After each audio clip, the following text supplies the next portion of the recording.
سے پیار کرنے والے اس چینل کو سبسکرائب کریں۔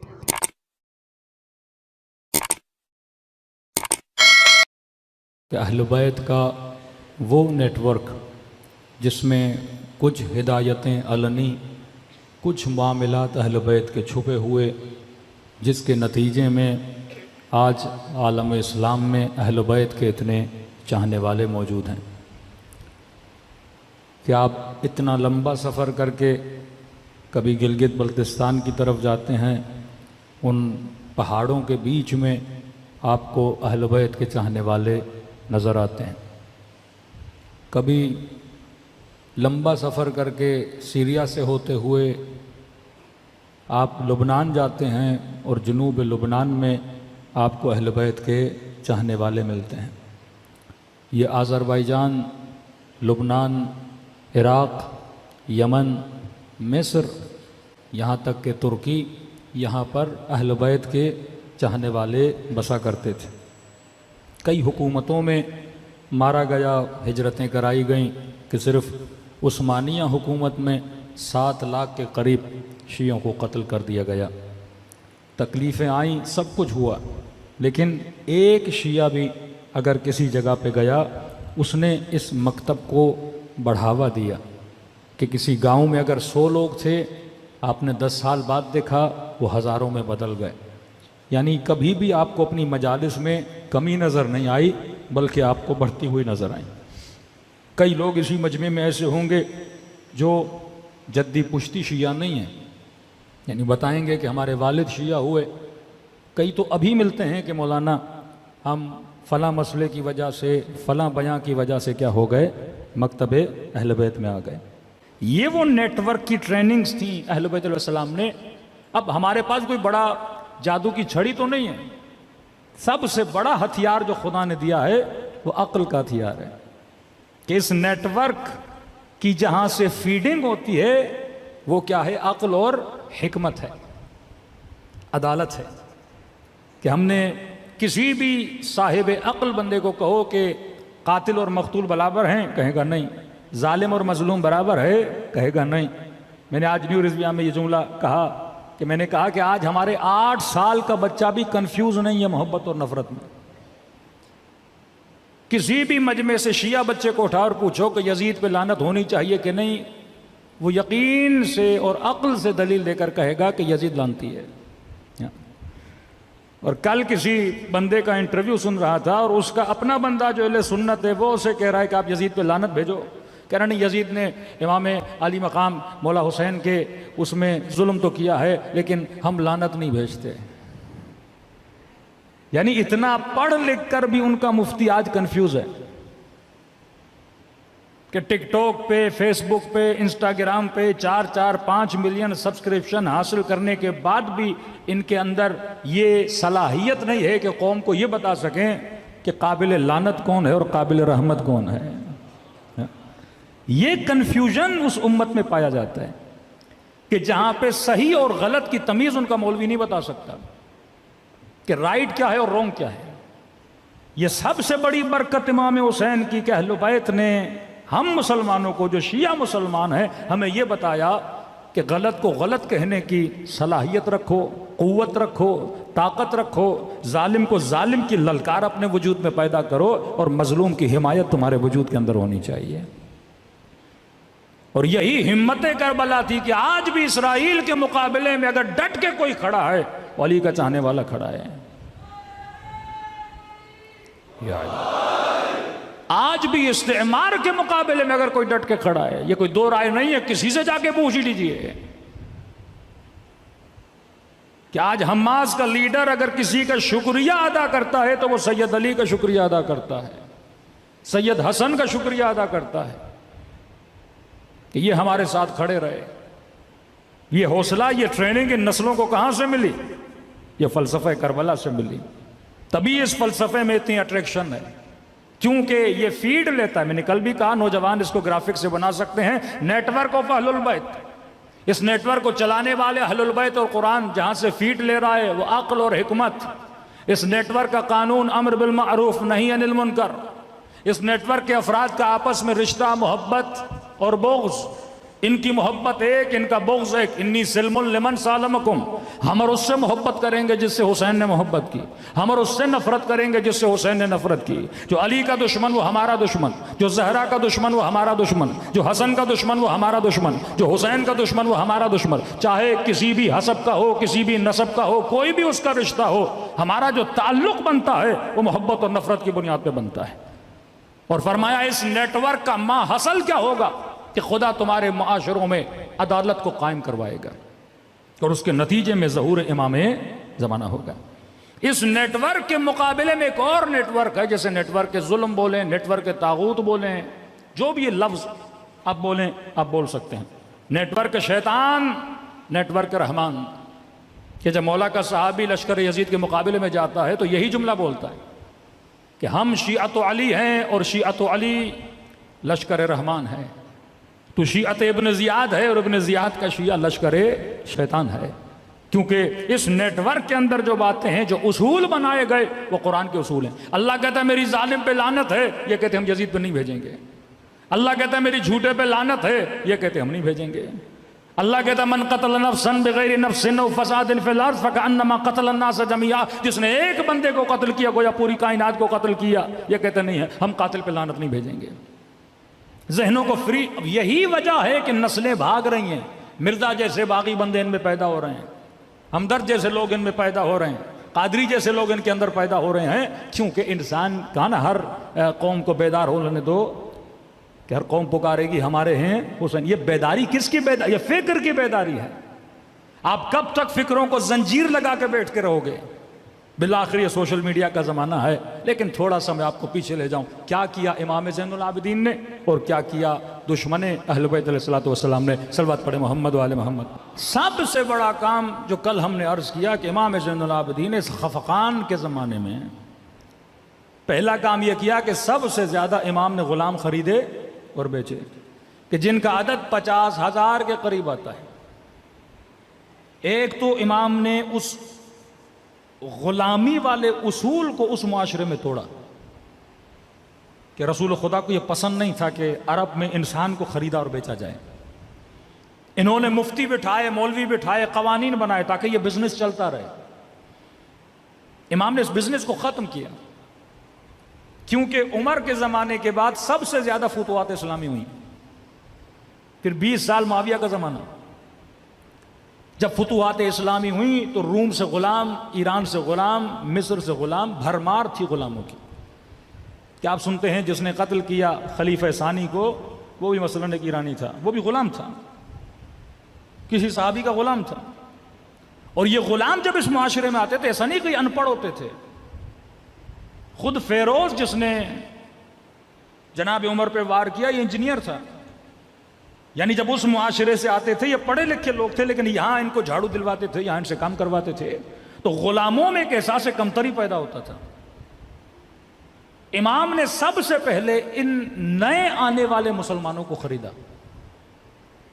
کہ آپ پھر دیکھتے ہیں 7ویں امام کے زمانے میں ایک بندہ اہواز سے آ رہا ہے، 11ویں امام کے زمانے میں ایک بندہ قم سے آ رہا ہے. کہ وہ ہمارے معصومین قم تک نہیں گئے، ہمارے معصومین اہواز تک نہیں گئے، لیکن ایک شیعہ اہواز سے آ رہا ہے، ایک شیعہ قم سے آ رہا ہے. دور دراز علاقوں میں، کیونکہ یہ غلام وہیں سے آئے تھے، امام خریدتے تھے، بندہ غلام تھا. آج میرا غلام ہے، میں نے فلاں کو بیچا، فلاں اس نے بیچا، ان کی پوری زندگی غلامی میں گزر جاتی تھی. ایک تو امام نے غلامی کے کنسیپٹ کو، اس معاشرے کی لعنت کو ختم کرنے کے لیے 50,000 کے قریب. جب غلام کہتے تھے علی ابن الحسین آپ کو غلام کی ضرورت نہیں، آپ پھر بھی خرید رہے ہو. مولا کہتے تھے میں خرید نہیں رہا، میں اس کو آزاد کرنے کے لیے اپنے پاس لا رہا ہوں. 1 سال سے زیادہ کسی غلام کو نہیں رکھا، 50,000 کے قریب غلام خریدے، آزاد کیے. یہی روش امام حسن کی تھی، یہی روش امام حسین کی تھی، یہی روش امیر المومنین کی تھی، اور یہی روش رسول خدا کی تھی کہ بلال کو خریدا اور آزاد کر دیا. کئی ایسے غلام خریدتے تھے، آزاد کرتے. جناب جون غلام امام حسین ہے، امام حسین نے اسے کب کا آزاد کر دیا تھا، لیکن تربیت اہل بیت میں رہنے کے بعد یہ جانے کے لیے تیار نہیں ہوتے تھے. آپ بارہا سنتے ہو کہ اسی غلام نے کل واقعہ سنایا کہ دعا کی کہ پروردگارہ زندگی تب تک پسند تھی جب تک زین العابدین کے پاس تھا، لیکن اب زندگی نہیں پسند. اس فقیر کا آپ واقعہ سنتے ہو کہ جب کہتا ہے 3 دن گزر گئے میرا دوست مجھے کھانے کھلانے کے لیے نہیں آیا. پھر امام حسن جاتے ہیں, کہتے ہیں کون سا دوست, کیا اس کا نام جانتے تھے؟ کہتا نہیں, ڈیلی آتا تھا, نام پوچھتا تھا کہ آپ کا نام کیا ہے. کہتا تھا نام جان کے کیا کرو گے, تو میرا دوست ہے, میں تیرا دوست ہوں. کھانا کھلاتا تھا, کبھی میرے سر میں درد ہوتا میرا سر دباتا تھا, گھنٹوں گھنٹوں میری باتیں سنتا تھا. امام حسن کی آنکھوں میں آنسو آ گئے کہ آج کے بعد وہ دوست نہیں آئے گا. کہنے لگا ایسی باتیں کیوں کر رہے ہو, 3 دن گزر گئے مجھے دوست کی یاد آئی ہے. کہ پتا ہے وہ دوست کون تھا؟ کہ کون تھا؟ کہ وہ میرا بابا علی ابن ابی طالب تھا. یہ سننا تھا. وہ کہتا ہے مجھے امیر المومنین کی قبر پہ لے جاؤ. قبر پہ لے جاتے ہیں, امام حسن فرماتے ہیں جیسے قبر پہ گریا کر کے کہتا مولا اے کاش مجھے پتا ہوتا آپ میرے مولا ہے, میں نے کتنی گستاخی کی, آپ نے میرے سر کو دبایا, آپ نے اپنے ہاتھوں سے لقمہ کھلایا. کہتے ہیں یہ قبر کو گلے سے لگا کے ایک مرتبہ اس کی روح وہیں پہ کیا کر جاتی ہے, پرواز کر جاتی ہے. یہ رشتہ اہل بیت علیہ الصلوۃ والسلام کا فقیروں کے ساتھ, یہ رشتہ غلاموں کے ساتھ, کہ جناب زید کے لشکر میں سب سے زیادہ جن لوگوں نے شرکت کی وہ امام زین العابدین کے آزاد کردہ غلاموں کی شرکت تھی. دوسرا سب سے بڑا کام جس کی طرف توجہ کم جاتی ہے وہ ہے امام زین العابدین کی دعائیں. قرآن کی آیت ہے نا, خدا یہود کے لیے کہتا ہے کہ لعنہم اللہ, خدا نے ان پہ لعنت کی. یہودیوں کو کہتا ہے. کیوں لعنت کی؟ کیونکہ انہوں نے اللہ کے عہد کو توڑا. جب بندہ کہتا ہے نا اشہد ان لا الہ الا اللہ, یہ عہد ہے, میثاق ہے پروردگار عالم کے ساتھ. اشہد ان محمد رسول اللہ, یہ میثاق ہے رسول خدا کے ساتھ. کہا انہوں نے عہد توڑا, موسیٰ کے ساتھ جو وعدہ کیا وعدے کو توڑا. وعدے کے توڑنے کے نتیجے میں اللہ کہتا ہے میں نے ان پہ لعنت بھیجی. لعنت بھیجنے کے نتیجے میں اللہ کہتا ہے ان کے دل قسی ہو گئے. وہ معاشرہ جس نے رسول کے ساتھ کیا ہو وعدہ توڑ دیا, وہ چاہے غدیر کا وعدہ ہو, وہ چاہے مودت اہل بیت کا وعدہ ہو, نتیجہ وہی ہے. اللہ کی سنت بدلتی نہیں. اگر موسیٰ سے کیا ہوا وعدہ امت توڑے گی تو خدا لعنت بھی کر رہا ہے, خدا ان کے دلوں کو قسی بھی بنا رہا ہے. پتھر ختم اللہ علی قلوبہم, دلوں پہ مہر لگ جاتی ہے. ایک وعدہ محمد سے کیا, اب ہم کہیں خلافت علی کا وعدہ, مسلمان کہیں دوستی کا وعدہ, چلو دوستی مان لو. ایک وعدہ مودت کا کیا کہ یا رسول اللہ ہم آپ کی آل سے محبت کریں گے, لیکن امت اس وعدے کو توڑتی ہے. نبی کی بیٹی کو تکلیف دیتی ہے, حسن کے جنازے پہ تیر چلاتی ہے, حسین کے گلے کو سرزمین کربلا پہ کاٹتی ہے. نتیجہ کیا؟ لعنت تو آئی ان کے اوپر, لیکن نتیجتاً دل کیا ہو گئے؟ قسی ہو گئے. دل جب نرم ہوتے ہیں تب جا کے ہدایت ملتی ہے. اب امام زین العابدین ایک ایسے معاشرے میں قاسیۃ القلوب, ایک ایسا معاشرہ ہے جو قسی القلب معاشرہ ہے. اس معاشرے کو زین العابدین ہدایت کیسے دیں؟ کربلا کے میدان میں تبلیغ کرنے والا کوئی عام مولوی نہیں, حسین ابن علی ہیں. کتنے خطبے امام حسین نے کربلا میں, لیکن اثر نہیں ہو رہا ان کے دلوں پہ, کیونکہ وعدہ توڑا ہوا ہے, دل قسی ہو چکے ہیں. امام زین العابدین اس معاشرے کی اصلاح کیسے؟ غلاموں کو لا کے اصلاح کر رہے ہیں, کیونکہ یہ غلام ہے, قاسیۃ القلوب نہیں ہے. نیا مسلمان اس اسلام کا نہیں پتا, اس کی ہدایت تو امام کے لیے آسان ہے کیونکہ دل نرم ہے. زین العابدین کی باتوں کا اس کے دل پہ اثر ہوگا. لیکن اہل مدینہ جن کو حسین پکارتے رہے, بلاتے رہے, امام حسین کی مدد کے لیے نہیں گئے. اہل مکہ امام حسین کے لیے مدد کے لیے نہیں گئے. فرزند رسول حل من ناصرین کی آواز دیتے رہے, مدد کے لیے نہیں گئے. دل قسی. اب دل نرم کیسے ہوگا؟ دل نرم ہوتا ہے توبہ سے, دل نرم ہوتا ہے آنسوؤں سے. یہ ذکر حسین کیوں ضروری ہے, غم حسین کیوں ضروری ہے؟ کہ امام حسین نہیں چاہتے ان کے شیعوں کے دل سخت ہو جائیں. تبھی اتنی روایتیں ہیں, رو رلاؤ. مجھے دنیا کا ایک مکتب دکھاؤ جن کے پاس اتنے آنسو ہیں جتنے حسینیوں کے پاس ہیں. یہ دنیا کی واحد قوم ہے جو رونے میں بھی خوش ہوتی ہے, مس کرتی ہے کہ امام حسین پہ میں نے رونا ہے. اس رونے میں اس کو لذت و سکون ملتا ہے. ساری قوموں کے پاس علم ہے, قلم ہے, جہاد ہے, توبہ کے آنسو ہیں, لیکن کسی قوم کے پاس غم حسین کا آنسو نہیں ہے. یہ صرف خدا نے آپ کو دیا ہے تاکہ ہمارے دل کیا نہ ہو جائیں, قسی نہ ہو جائیں. اتنی دعائیں پڑھی تاکہ ان کے دلوں کو کیا کیا جائے, نرم. یہ ٹریننگ دے رہے ہیں امام زین العابدین. کبھی بازار میں جاتے ہیں, مجمع میں, تاکہ لوگ روئیں, ان کے دل نرم ہوں. یہ روئیں گے نہیں تو ان کو ہدایت کیسے ملے گی؟ اے کسائی بتا, تو نے حیوان کو ذبح کرنے سے پہلے پانی پلایا تھا؟ کیوں ضرورت ہے سوال کرنے کی مولا؟ اور بیچ بازار میں جا کے سوال کر رہے ہیں. کوئی دوسرا امام آپ کو نظر آتا ہے کہ وضو کرتے ہوئے روئے، کسی جوان کی شادی میں جائے روئے، کسی چھوٹی بچی کو دیکھے روئے، بازار میں جائے کسی حیوان کو ذبح ہوتے ہوئے دیکھے روئے، کسائی گوشت بے رہا ہے گوشت کو دیکھ کے روئے؟ کوئی امام نہیں ملتا، کیونکہ امام کا زمانہ قاسیت القلوب کا زمانہ ہے. دل قسی ہو چکے ہیں شہادت حسین کے بعد. یہ لوگ سن رہے ہیں سمعت بذالک فرضیت بہ، انہوں نے سنا اور قتل حسین پہ راضی ہو گئے. جس طرح آج کا معاشرہ بے حس معاشرہ کہ اسے یہ فکر نہیں کہ یزید لانتی ہے کہ نہیں، اس پہ لعنت بھیجنی کہ نہیں. یہ قاسیت القلوب ہیں. تبھی وہ لوگ جو یزید پہ لعنت نہیں بھیجتے، خدا نے شکلوں پر بھی پھٹکار ڈالی ہوئی ہے ایسے لوگوں کے.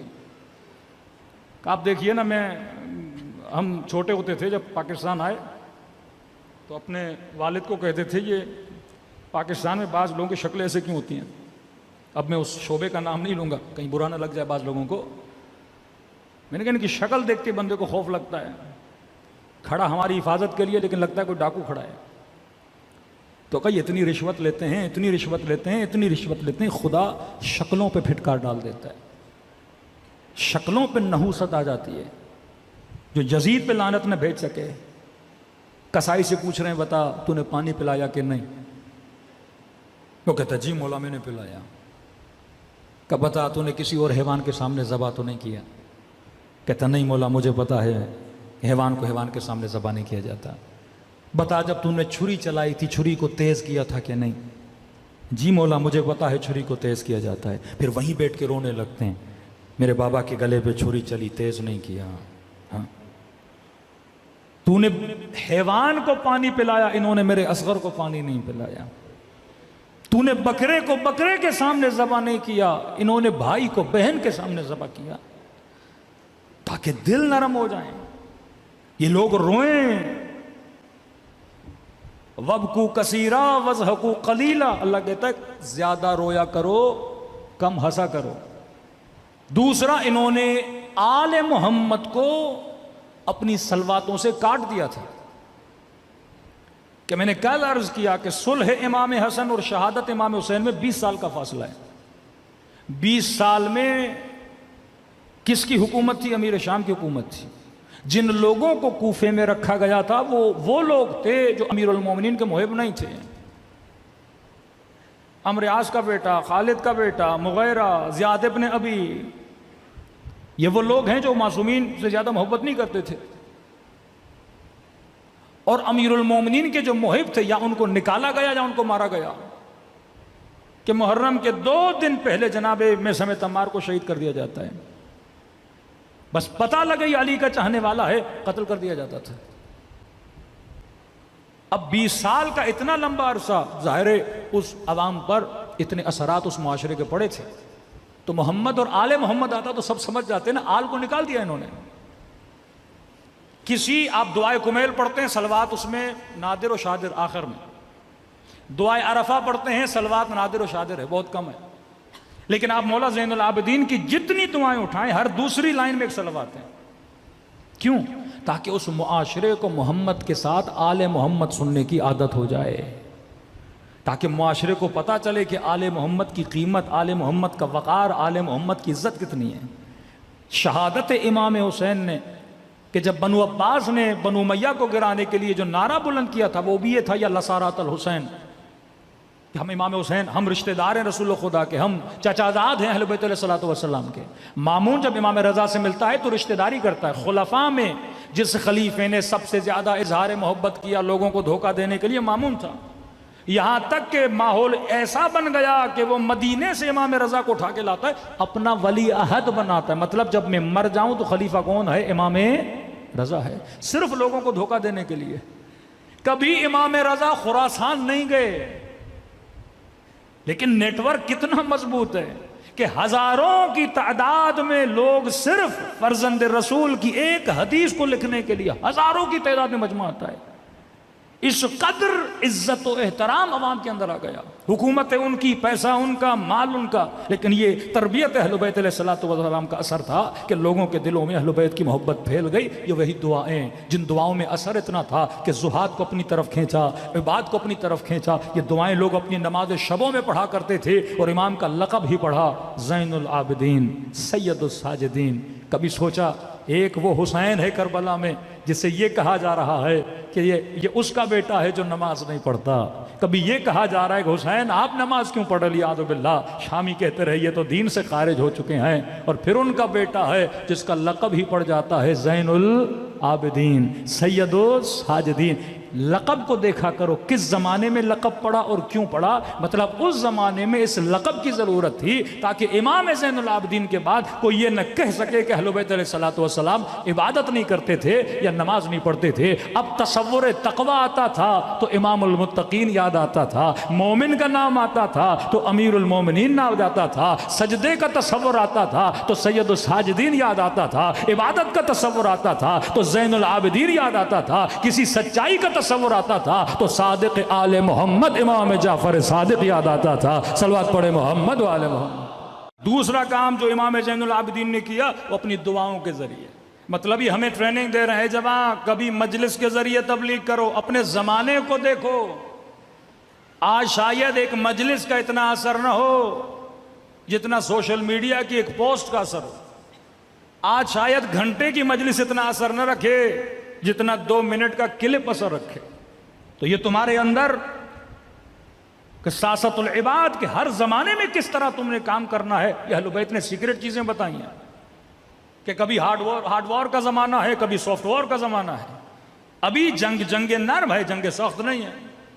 پہلے یہ تھا کہ وہ ملک طاقتور ہے جس کے پاس ایٹم بم ہے، جس کے پاس اسلحہ ہے، جس کے پاس فوج سب سے زیادہ ہے. آج نہیں ہے. آج جس کے پاس ٹیکنالوجی ہے، آج جس کی اکنامک سب سے زیادہ مضبوط ہے، لوگ اس کی طرف کھنچتے ہوئے جاتے ہیں. آج جس کے پاس یہ جو مختلف ٹیکنالوجیز آ رہی ہیں، انفارمیشن کا زمانہ ہے، ڈیٹا کا زمانہ، جس کے پاس ڈیٹا سب سے زیادہ، انفارمیشن سب سے زیادہ، وہ انسان کامیاب ہے. آج دشمن کے ساتھ لڑنا چاہتے ہو، یہ سوشل میڈیا کا زمانہ. امام کبھی صلح کر کے بے نقاب کر رہے ہیں، کبھی دعائیں پڑھ کے تبلیغ کر رہے ہیں، کبھی غلام خرید کے تبلیغ کر رہے ہیں. آج کے جوان کو سوچنا چاہیے، کوئی آئی ٹی میں ہے، کوئی انجینئر ہے، کوئی سائنس میں ہے، کوئی فزکس میں ہے، میں کس طرح امام زمانہ کی خدمت کر سکتا ہوں.